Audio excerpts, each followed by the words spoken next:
கொலுசு சங்கீதம் பாடாதா உன் கண்மணியே என் காலம் விடியாதா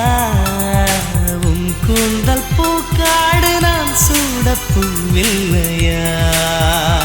உயிரின் குரல் தான் அடி உனக்கு கேட்கவில்லையா கண்ணோடு கண்ணோடு வந்த காதல் காதோடு காதோடு பேசும் காதல் வானுக்கும் மண்ணுக்கும் உள்ள காதல் இந்த ஆணுக்கும் பெண்ணுக்கும் வந்த காதல்